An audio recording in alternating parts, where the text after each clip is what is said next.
جو اتنے بڑے عہدے پہ رہے ہیں اور تین بار وزیر اعظم رہے ہیں، وہ اگر اس طرح کی حرکتیں کریں گے تو ہمارے ملک کا جو وقار ہے وہ اس سے اور زیادہ گرے گا.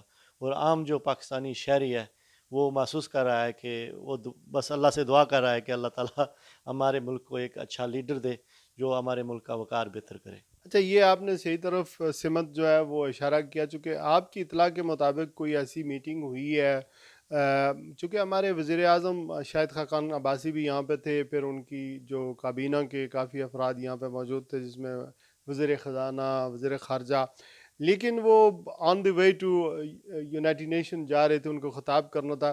لیکن برطانیہ کے اندر ان کی آفیشلی میری اطلاعات کے مطابق یہاں کے وزیر داخلہ سے، یہاں کے وزیر قانون سے، یہاں کے ہوم منسٹر سے کوئی ملاقات نہیں ہوئی ہے. چونکہ پاکستان ہائی کمیشن چونکہ اپڈیٹ کرتا ہے کہ اگر کوئی ایسی ملاقات ہوتی ہے آفیشلی، لیکن ہمیں تو کوئی اطلاع نہیں ملی. آپ نہیں سمجھتے کہ یہ جو جب ایک ملک کا سربراہ دوسرے ملک میں جاتا ہے یا ایک ملک کا وزیر دوسرے ملک میں جاتا ہے، تو کم از کم ان دوسرے ملکوں کے وزرائے اعظم سے، دوسرے ملکوں کے وزیروں سے کم از کم ملاقات کر لیں. ملکی طور پر بہت معاملات ہوتے ہیں، خاص کر کے برطانیہ تو پاکستان کو ایجوکیشن کی مد میں، دوسرے شعبوں میں بے شمار مدد کرتا ہے، مالی بھی، اور ہر طرح کی سپورٹ کرتا ہے. تو کم از کم 4 دن وزیر اعظم نے یہاں پر گزارے ہیں.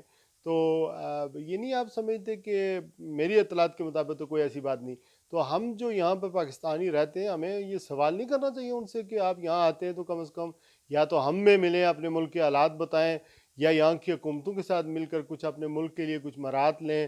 یورپین یونین چھوڑنے کے بعد برطانیہ کو نئے معاہدوں کی ضرورت ہے، تو کوئی نئے معاہدہ ہی کر لیں. ایجوکیشن کے بارے میں، صحت کے بارے میں برطانیہ کی حکومت سے اس طرح کی ضرورت نہیں تھی کیا؟ شراز صاحب، میرے نالج میں تو کوئی ایسی میٹنگ نہیں ہے جو وزیر اعظم نے یا جو وزراء نے کسی آفیشیل لیول پہ کی ہے. لیکن اس کی ایک اور بات بھی ہے کہ جو جتنی بھی یہ آفیشیل لیول کی میٹنگیں ہوتی ہیں یہ پہلے سے ارینج کی جاتی ہیں. تو جب اگر انہوں نے آنا ہوتا ہے تو وہ پہلے سے اگر ارینج کر کے آئیں. لیکن یہ ہمارے لیے میرے خیال میں انتہائی افسوس کی بات ہے کہ ہمارے وزراء اور ہمارے وزیر اعظم، بلکہ پچھلے 4 سالوں میں ہمارے پاس وزیر خارجہ بھی نہیں تھا.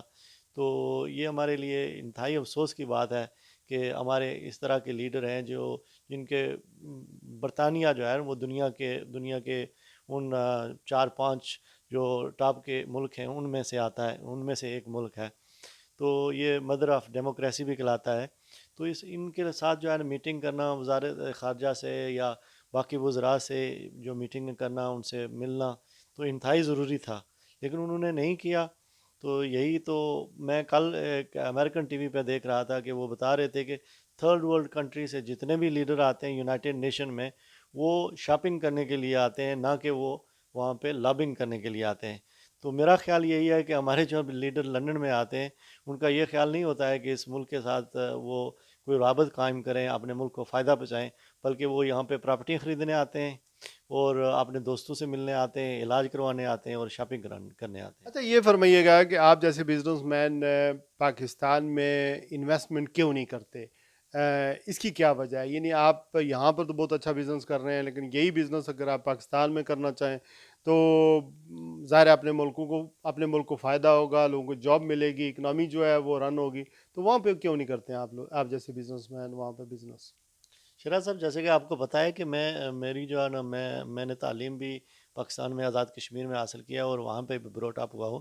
اور یقین کریں کہ میرا ہر وقت میری یہ خواہش رہتی ہے کہ میں اپنے وطن میں جا کے وہاں پہ کاروبار کروں، وہاں پہ رہوں، وہاں پہ اپنے بچوں کی پرورش کروں، وہاں پہ ان کو تعلیم دلواؤں.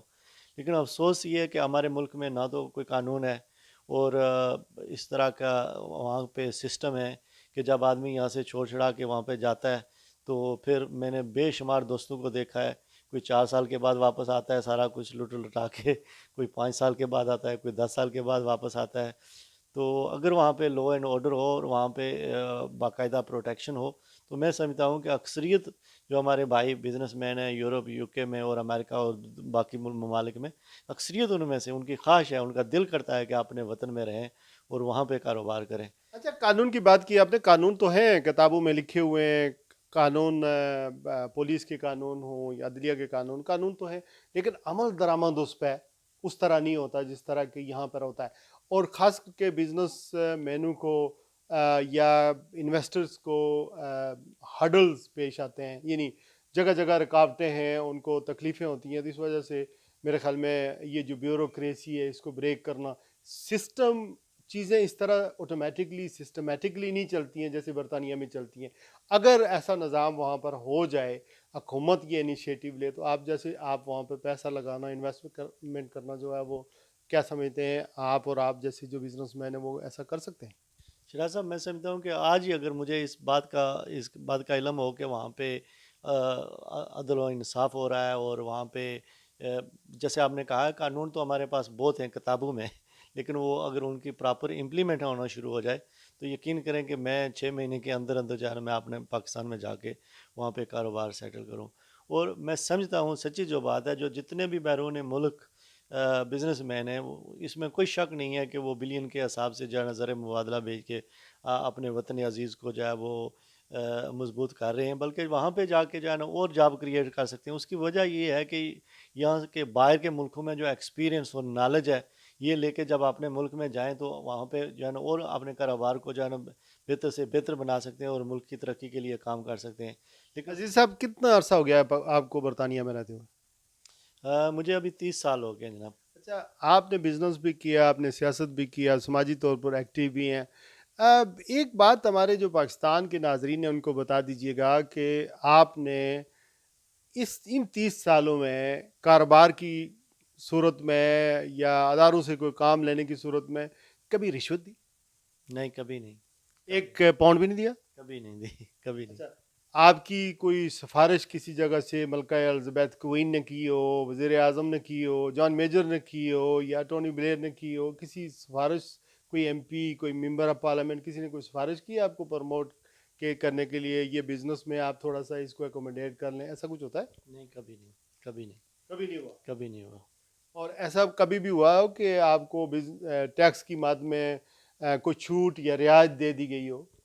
نہیں، کبھی نہیں ہوتا ہے. ایسا کبھی نہیں ہوتا ہے. بلکہ میں سچی بات بتاؤں، میں 30 سال سے جو ہے نا وہ بزنس میں ہوں، اور ان 30 سالوں میں جو ہے نا 17 سال جو ہے نا وہ میری ٹیکس کی اور وی اے ٹی کی انکوائری ہوتی رہی ہے. لیکن الحمدللہ کبھی کوئی ایسا مسئلہ تو نہیں ہوا ہے، کیونکہ ہم پراپر طریقے سے ٹیکس دیتے ہیں اور وی اے ٹی بھی ادا کرتے ہیں، اور کبھی بھی ایک پینی تک کا بھی جو ہے نا وہ ہمیں کوئی جرمانہ یا اس طرح کا کچھ نہیں ہوا ہے. لیکن میری 30 سالوں میں 17 سال جو ہے وہ انویسٹیگیشن رہی ہے. اور آپ سرخرو ہوئے بغیر سفارش کے اور بغیر ککس بیکس دینے کے، اور بزنس رن کریں. اچھا، یہ فرمائیے گا جو پاکستان میں ناظرین سن رہے ہیں اس وقت آپ کو، اگر پاکستان کی عوام کو یہ بتایا جائے کہ جب آپ الیکشن پروسیس میں جاتے ہیں تو چونکہ پاکستان ہو، انڈیا ہو، جو ڈیموکریسی کا ماڈل ہے یا جمہوریت کا جو ماڈل ہے وہ برطانوی ہی ہے، پارلیمانی نظام کا. تو یہاں پر تو جب کوئی ووٹر کسی کینڈیڈیٹ کو ووٹ دیتا ہے تو کن کن چیزوں کو مد نظر رکھتا ہے تاکہ وہ بھی ان چیزوں کا خیال رکھیں؟ یہاں پہ تو دیکھا جاتا ہے، بیسکلی سچی جو بات ہے، پہلے تو دیکھا جاتا ہے کہ اس پارٹی کا لیڈر کون ہے، اور اس کا جو ہے وہ اس کا طریقہ کار کیا ہے، وہ ملک کو کس طرف لے کے جانا چاہتا ہے، اس کا ٹیکس کا نظام کیا ہے، وہ تعلیم میں کیا کریں گے، وہ ہیلتھ میں کیا کریں گے، قانون میں کیا چینجز کریں گے. یہ چیزیں دیکھتے ہیں مینلی جو ہے نا عام جو ووٹر ہوتا ہے وہ یہ چیزیں دیکھتے ہیں. تو پھر اس کے بعد جو ہے نا وہ جو بھی اس پارٹی کا جو بھی بندہ ہو، بے شمار ایسے جیسے ہماری ممبر آف پارلیمنٹ بنی ہے یہاں پیٹربرا سے، ابھی تو وہ بالکل نئی تھی، وہ کیمری سے یہاں پہ آئی ہے، اس کو کوئی بندہ نہیں جانتا تھا، اور وہ 2000 کی لیڈ سے جو ہے نا وہ الیکشن جیتی ہے. اور یقین کریں کہ میں یہ کہہ سکتا ہوں کہ 99% بندے جو ہے نا انہوں نے اس کو دیکھا بھی نہیں تھا، لیکن بندوں نے ووٹ اس کو عورت کو نہیں دیا ہے، انہوں نے جو ہے اس کے لیڈر کو دیا. لیبر پارٹی کا جو لیڈر تھا اس کو ووٹ دیا ہے کہ اس کی پالیسیز کیا ہیں، لوگوں نے اس کی وہ پالیسی اس کی پسند کرتے ہیں، اور اس کو پھر جو ان کا جو کینڈیڈیٹ ہوتا ہے اس کو ووٹ دیتے ہیں اور سپورٹ کرتے ہیں. یعنی ایبسولوٹ لوئلٹی جو ہے وہ ملک کے ساتھ ہے، لیڈر کے ساتھ نہیں ہے. اور دوسری بات ہے کہ جس پارٹی کا منشور اچھا ہو، جس کا وعدہ اچھا ہو، جس کا یعنی کہ ان کے پاس کوئی پلان ہو تو اسی کو دیتے ہیں. آپ نے ناظرین میں آپ کو یہ بتاتا چلوں کہ یہاں پر جو فوج یا آرمی ہے اس کا جو آرڈنری سپاہی ہوتا ہے یا سولجر ہوتا ہے، جو نیا بھرتی ہوتا ہے، جب اس کو تنخواہ ملتی ہے تو اس کو بھی ٹیکس دینا پڑتا ہے.